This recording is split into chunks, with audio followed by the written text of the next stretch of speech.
The images of the Maidan Revolution went around the world. In February 2014, millions of demonstrators went to the streets all over Ukraine.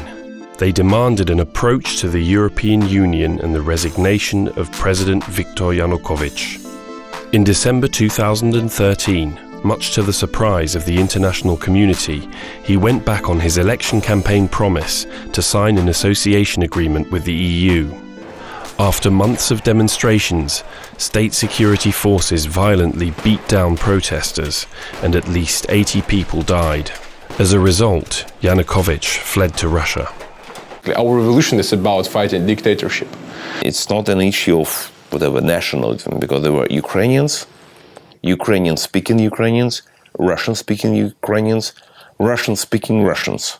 Moreover, there were some Georgians who came from Georgia, Belarusians, and some Russians who came from Russia to Maidan to defend this cause against the corrupt government. To me, the most surprising moments of Maidan were the most tragic ones, when people were actually shot at and still did not step back. The people started believing themselves, and their mentality started changing.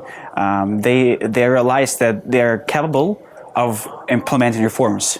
In the wake of the protests, Ukrainians destroyed statues and symbols of the former Soviet Union across the country. It was so obvious for younger people that it's weird to have monuments of a person who actually killed Ukrainians as well. It's like having a monument of Hitler inside of Poland, for example. So that was a true spiritual moment, but of course having so many dead people is still very painful. Even if you walk down the Maidan now, you will see a lot of places from the bullet holes. The Kremlin lost their man in Ukraine. They picked someone too greedy. They could have still had their influence there, but he wanted to be as rich as Putin. But you can't do that in Ukraine. There's not all the oil money. Russian state media was quick to claim that a coup d'etat had taken place in Kiev. There was no coup. The president abandoned the country after signing a political agreement for new elections and a peaceful resolution of this dispute. He left. So there's no coup. The president abandoned the country. The second thing, there was not a fascist coup, a Nazi coup, although there were fascists and arguably even Nazis in Ukraine.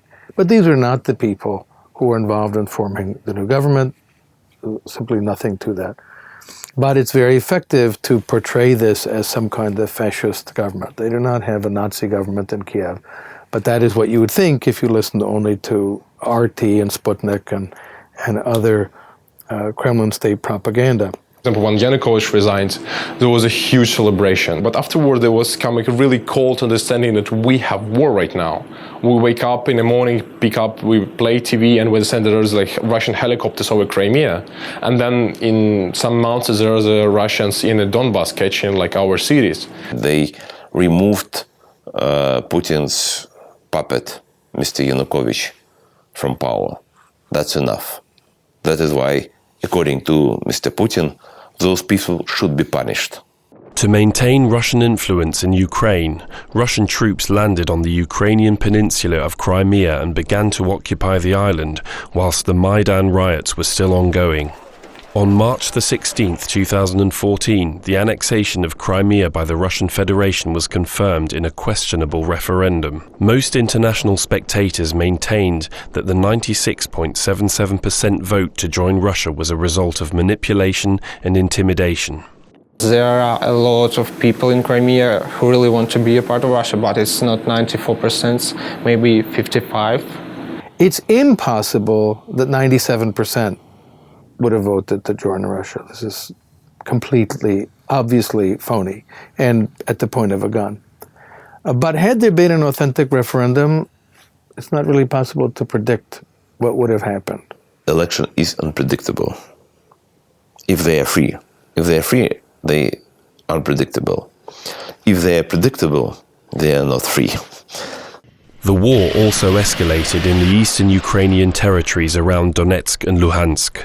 Long-term aim of Putin is very clear. He wanted to control Ukraine through these republics.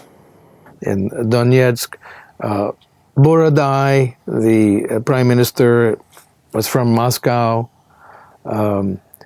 Sokol Strelkov, Yegor Girkin was from Moscow, both of them connected to Konstantin Malofeyev, who was one of the cronies of Putin and a big advocate of rebuilding the Russian Empire. He's very clear and outspoken about this.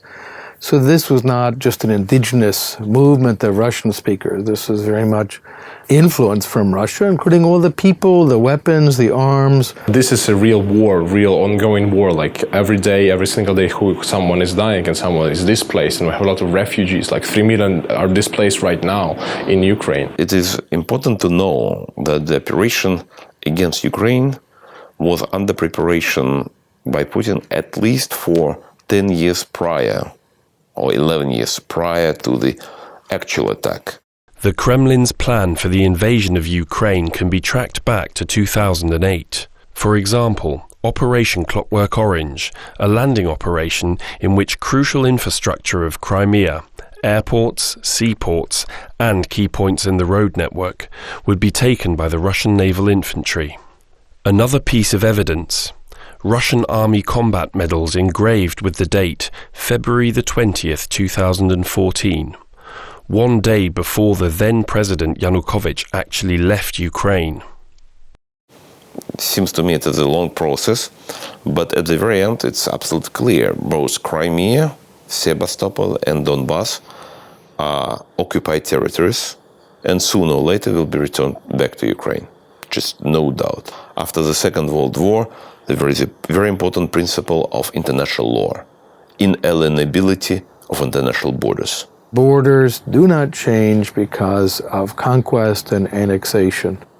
And it has been formulated and signed in many, many documents, and Russia is one of the participants of all these documents. Ilarionov's assessment that Russia will return Crimea appears rather unrealistic when taking a look at the Russian media. They maintain a strict anti-Western and anti-liberal line. As you turn on Russian TV, it looks like you have a wide array, like Germany or America, of all these different tastes and talk shows and spirit mediums on TV and whatever. They're all the same. They all are broadcasting the same view. All of them are under the control of the state. That Russia has a unique culture standing alone against an entire world of enemies against them. And that one man is holding them at bay, and that's Vladimir Putin. Russian always trying to put some information that you will surrender in 5 days. You're like, your people fighting for nothing. You will be dead and your country will be under Russian occupation. Russia's rhetoric and military aggression against Ukraine are also problematic in a historical context. After the collapse of the Soviet Union, Great Britain, the US and Russia as the USSR's successor state guaranteed the sovereignty of Kazakhstan, Belarus and Ukraine in the Budapest Memorandum. In return, those countries abandoned their nuclear weapons inherited from the USSR. Russia often justifies its aggressive foreign policy with the growth of NATO after the communist collapse. There was a big movement on for unification, and one of the many questions was, will this successor state be a member of NATO or not? Because East Germany was not, and West Germany was, so what about the unified Germany? There is evidence that there was some discussion with Gorbachev, head of the Soviet Union at the time, that NATO would absorb or come to include the eastern part of Germany and the unified Germany. It would be a member of NATO, but not go further. Move forward, and the Soviet Union collapses, and the Baltic countries become independent of it. So there's no Soviet Union, no treaty with it, but possibly a personal understanding with Gorbachev. 2004, 7 countries from former Eastern Bloc plus Slovenia joined NATO. I don't think it could be interpreted as an aggressive move towards Russia. There was not a single word from Moscow, something that Moscow would disapprove or would say, okay, we don't like it. People went and dusted off, said, but we were promised NATO would not extend further. I don't think that that's well substantiated, but there was discussion in 1990 about this question. It is very well known that in year 2000, year 2001, year 2002, Mr. Putin several times said, both privately and publicly, that the purpose of the Russian government is to join NATO. Ukraine is not the first country that has been attacked by Russia since the collapse of the Soviet Union. Moscow has also used its military against Chechnya and Georgia to consolidate its power. As the war in Ukraine continues, it presents great challenges for the government and the population. The initial euphoria about the success of the Maidan protests has been replaced with a sobering reality. After Maidan, we saw that everything will be changed so dramatically and so drastically in a short period of time. But we see that our government is not really so fast changeable. Ukraine is now officially by far the poorest country in Europe. And these people who are in power now, they are trying to pretending they are making reforms. The problem is that they want to get money from the EU, they want to get money from the US, and that's why they pretend they do reforms, but they do reforms just for the reforms, not for the change itself. The problem is that we are still living in quasi-communist society under which government redistributes almost 50% of GDP through taxes, and plus puts a ban on almost every imaginable type of economic activity. I think the situation in Ukraine is, honestly speaking, becoming worse every day. Not only Ukraine has economic problems. The decline in oil prices and trade margins is steadily worsening the situation for the Russian economy. Maybe in about 2 years, they'll be broke. They'll run out of money, just as the Soviet Union ran out of money. Well, this is going to provoke a crisis. One way to deal with that is to do something dramatic that builds up the Russian nation and rebuilds the Russian empire, and there's nothing like conquering territory or recovering the Russian lands.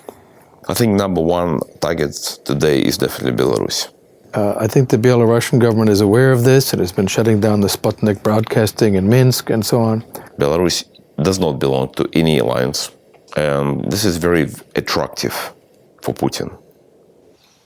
In his concept, Belarus is a part of Belarusians are part of the Russian people, along with Ukrainians. Just as in the 1930s, the National Socialist regime in Germany used the German diaspora in Poland and in the Baltics and elsewhere as a justification for their imperial expansion, we've really seen the same playbook. An indication of this is the freshly deployed 1st Guards Tank Army, a large mechanized army stationed on the western border of Russia. And the location of all these units, all these tank divisions of the 1st Guard Army, big surprise, all of them on highways leading to Belarus. After that, the scenarios start to get even more scary. Much bigger invasion of Ukraine, attempt to go through Mariupol, Odessa, take all of the Black Sea coast, maybe even go to Kiev. That would probably be very bloody. Ukrainians really improved very substantially quality of own troops, ability to fight, spirit is very high, and that's why I don't think that Putin would organize a new large-scale advance on Ukraine. Small skirmishes, almost definitely.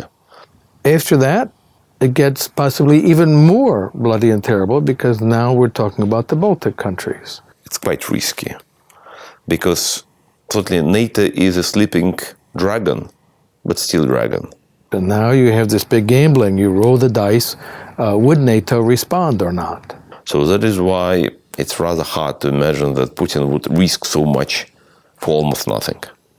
Putin's not going to retire and go live in a country house someplace. He'll die in office. Once you're in that position, you can't just retire because whoever succeeds you will imprison you. And so he knows that. Well, he has to do things to constantly replenish and renew his popularity. And war is a very good way, as politicians all over the world have discovered for millennia. A dead-end situation. Apparently, economic or military measures cannot fix the basic issues.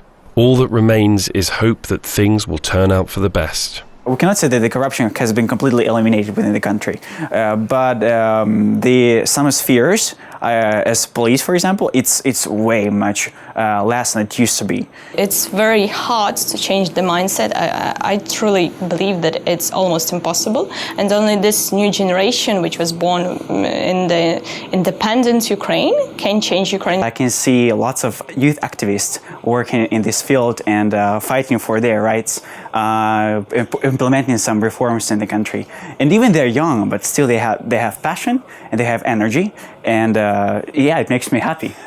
To me, the European Union brings one of the greatest freedoms that there has ever been. Freedom of movement, free trade, freedom of goods, and freedom of capital. This single market is the biggest freedom area that has ever been created, and I do not understand why some countries want to leave it. We have to forget about all these problems between our governments, and still, after all, we are all the world citizens, so we have to find the common ground. I would like to see much more trade with Russia. I think that a better approach, rather than punishing Russians through sanctions, is to say, you want to come here, we can arrange visa-free travel, open up opportunities so Russians don't feel bottled up and surrounded by enemies.